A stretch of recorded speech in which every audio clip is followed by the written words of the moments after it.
Not your average tabletop. Woohoo! Welcome to Not Trevor Tabletop. I'm Zach, And I'm Pepper. and today we are doing our first impressions of the board game arena version of the brand new Lord of the Rings game, Fate of the Fellowship, which I don't know how you like the IP theme, whatever you want to call it, but I've always been looking for my Lord of the Rings game, and this last year I think there's been these two very popular ones, and now we're adding a third popular one, and I think so far they've all kind of been based on systems. I don't think necessarily they've said the trick-taking one is based on the crew, but from what I've heard, I have not played it myself, is very much like the crew, and this one is could have been called Fate of the Fellowship, a pandemic game, because it's the designer of Pandemic created this one, and you could definitely we played this one kind of twice on here, and yeah, you could definitely you could feel some pandemic juices to it. It's got that feel to it. Wouldn't necessarily mean like, oh, I know for sure this must be Matt Leacock, but definitely was inspired a bit by that. Yes, for sure. I am a big fan. I think you're probably a bigger fan of Lord of the Rings than me, although I do really like it. And I think that I am a bigger fan of Pandemic than you are, although I think you have grown to enjoy that, especially the Legacy version. So I think I was decently excited going into this one, probably for a little different reasons than you, just because I love that core system. Yeah, and I was actually surprised to see it on there because I don't believe it's actually available yet, from my knowledge.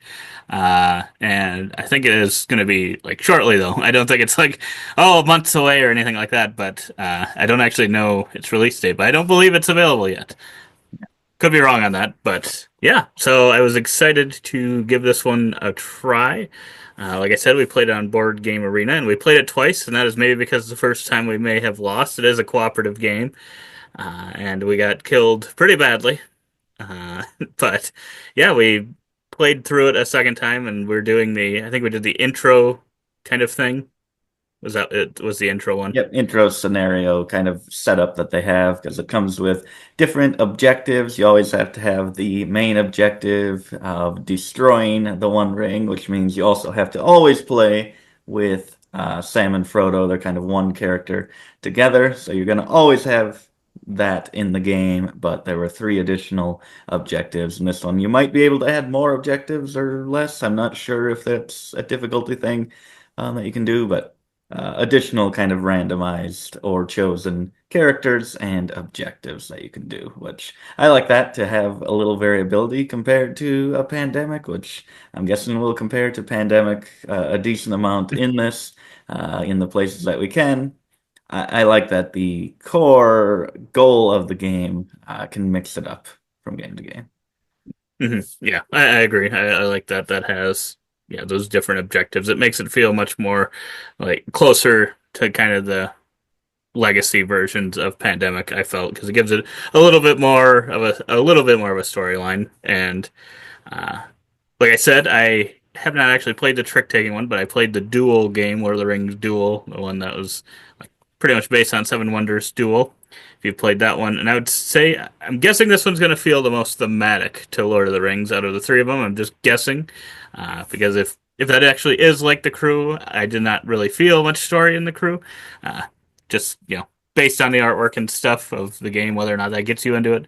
But this one definitely I could it felt a little bit more like that because you've got uh, you're actually moving across this map, going from the Shire all the way over to Mount Doom, and you're trying to avoid uh, getting captured. Sort of. I guess you Pepper was the one that read the rules on this one. Do is it four characters all the time, regardless of player count, or I how does think that work? each player will control two characters. So there Um, could be eight out there, I or is this not a four-player game? I'm not sure exactly how it works there, but I think that is. I think it's always you're controlling two characters. I think it is. So maybe it does go update. Maybe there are different On rules. BGA, it shows it actually goes up to five My goodness. players. I can't imagine there's 10, but maybe, It's true. maybe. That would be a lot. That would be a lot. Uh, But yeah, kind of the core is you get action points to spend, and you have the two characters. You spend four actions with one of the character and one action with one of the other characters. I just have it fast forwarding through one of our gameplays here to maybe bring up some things to mention there. But it in that core of the game, I'd say it does feel similar to Pandemic in that you get a certain amount of action points, and a lot of the time it's going to be moving around. In this one, you can just freely move from space to space, and it's not dependent on your cards of I play this location to either fly to it or fly from it or anything like that. The cards that you are drawing don't have to do with that. There is an ability to trade cards, which does kind of have to do with the region that you're in, the region the card's in. But mainly the what you're doing with the cards is they have different action associated icons on them that you'll be spending throughout the game, either in combat or mustering troops and different things like that, completing objectives. So it's a lot different the way that you're using the cards in the game. They're not as important for their location. They're a lot less specific, mhm. but they kind of do something, I think, kind of brand new to the system. Yeah, I would agree that that felt quite a bit different from the original Pandemic, but I still liked how it did it. There's still, like you said, that trading kind of if you're in that same region, doesn't have to be a specific location necessarily. So I did like that, but otherwise, I felt like we used them mostly, yeah, for those symbols during our turns, and I liked that you could potentially even turn those cards into symbols because there is a hand limit.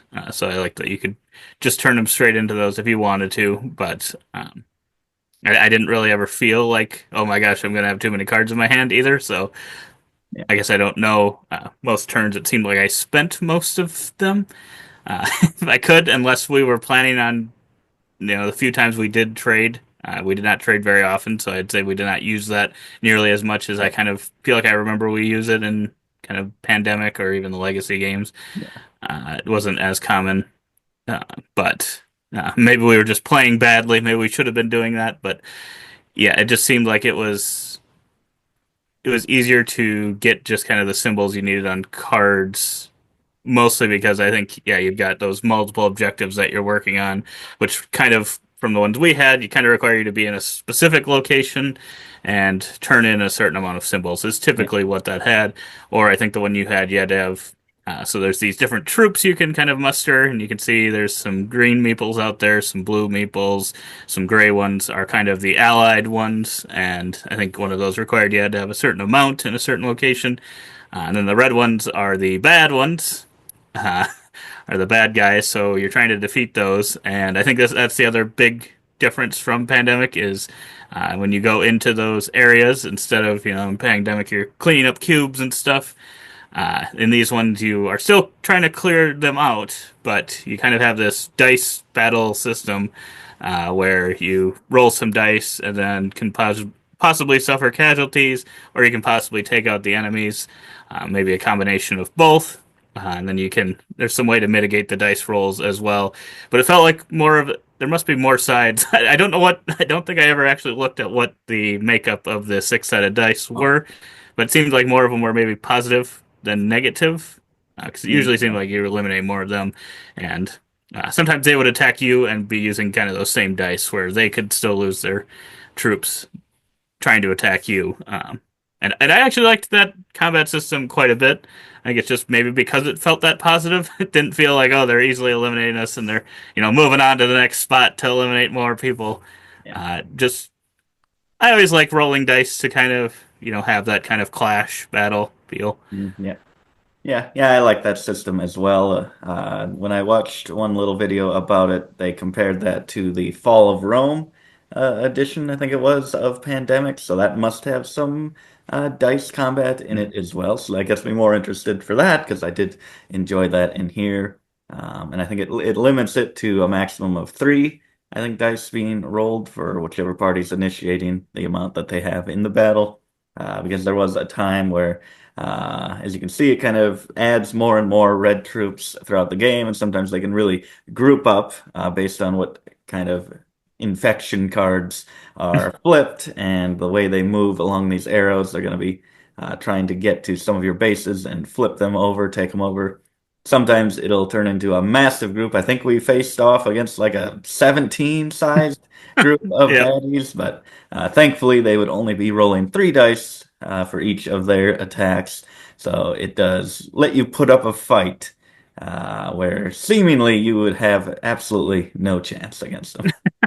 Right, exactly. I did like that. That had that kind of limitation a little bit, and it does not have the even though you're adding to these groups, like in Pandemic, if you add like that third one, it kind of all spreads out. Does not have that kind of effect in this one, but it does have them instead can have a effect where they kind of follow a specific path, and those paths are usually leading them to those different bases you've got out there. And you can see there's a lot of the yellow ones that you can see now lit up behind some of those meeples. Those are kind of the areas where they're going after. Because yeah, if they flip that, that actually, kind of like in Pandemic, you can lose based on the. I don't remember what the name of that track is, but uh, What was I it? think The outbreak track in Pandemic, and this one it's the yeah. hope track. So yeah, you're losing hope, and that's how we lost our one game of this.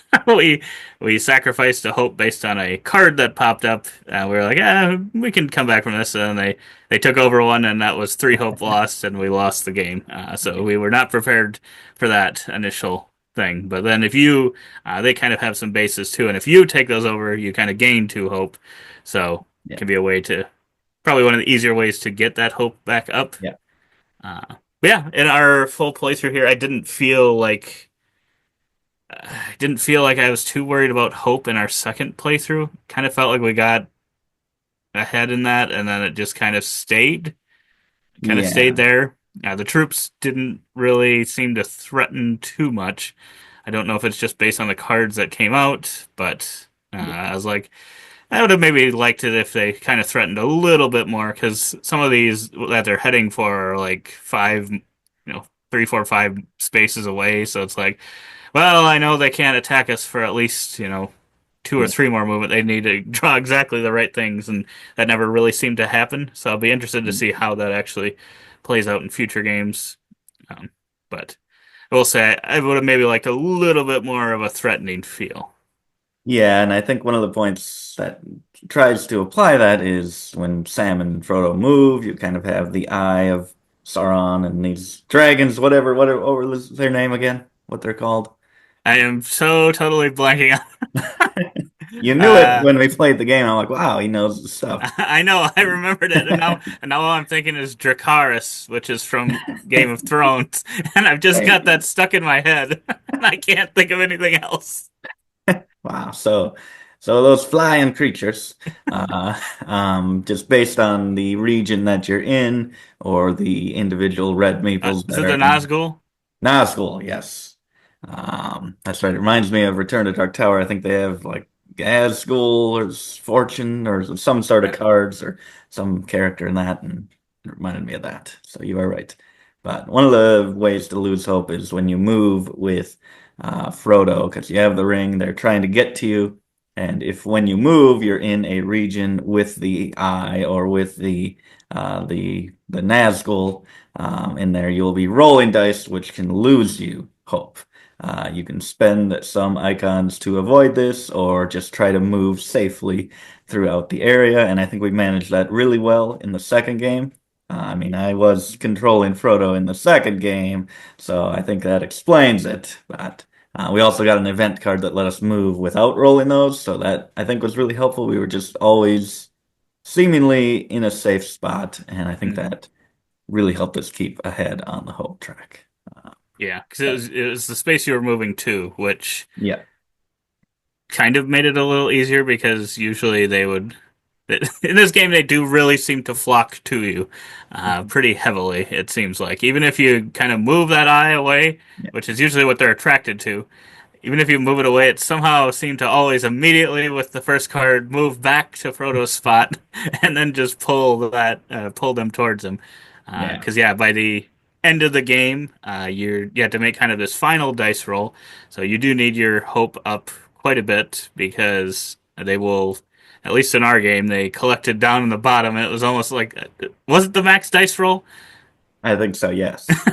Which it's like, eh, I don't know if it's always going to be that. That kind of seems like, that kind of sucks. I feel like you should be able to, and maybe it was our poor planning because I think we took like an extra turn or two to actually get. You needed some symbols to finish the game, and it took us an extra turn. So maybe that's why they had time to collect there. But it only took like two turns, and they were like Yeah. seven of them were collected down there or something.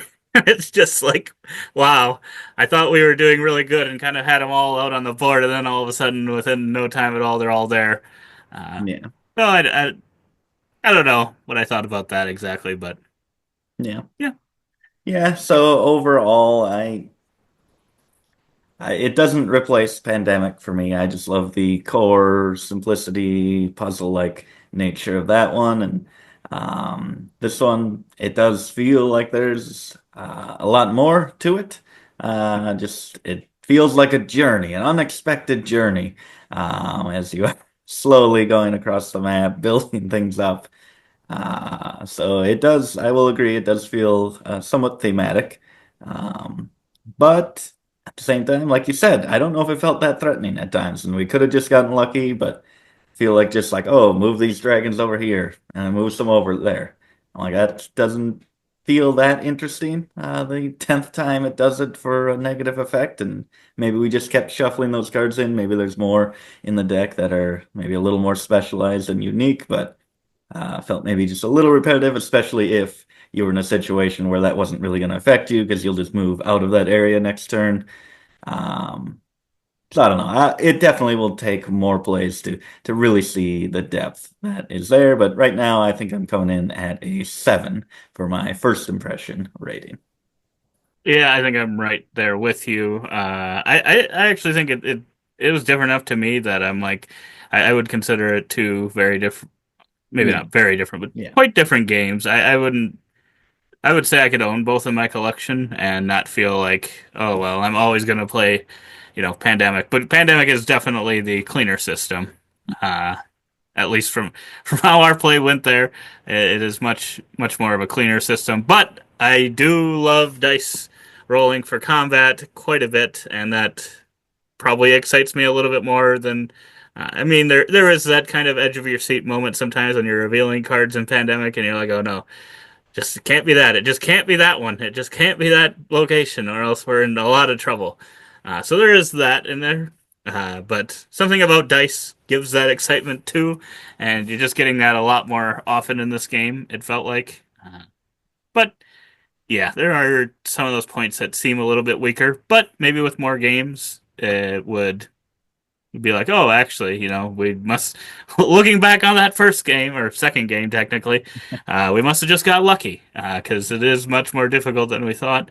And yeah, I am looking forward to playing this one some more, though, and seeing, like, because there's different missions and stuff. I want to see what the non-beginner thing Mhm. is. Yeah. Now that we've mastered the game. Yes, for Uh, sure. But yeah, I'm not sure exactly everything that they have on Board Game Arena, and this was a beta version. I don't know if I think it's just temporarily going to be on here. I don't know if it'll be on here for the long run in the future or what we have access to currently. So I do hope that we have the additional options. Yes, you should get this one up quick, Pepper. We got a backlog of videos, but we should probably get this one up quick sooner than later, just in case. I don't know how long, if they are just having this on Board Game Arena temporarily, how long it'll be on here. But it's a good way to check it out and see if it's your style of game, if it is available. And yeah, if it's available long enough and you want to see us actually do a playthrough of it, we do some try before you buy videos. We've done them in the past on Board Game Arena games. So if you want to see us actually do that playthrough, film it, put it on YouTube, let us know in the comments below, and we'd love to do that and show how bad we are. And you'll be like, "See, you goons, this isn't as easy as you thought. This isn't very easy at all." Yeah. But otherwise, if you made it this far, we appreciate it. You can give us a thumbs up, subscribe for future videos like this, and as always, don't forget to keep on nibbling on our content.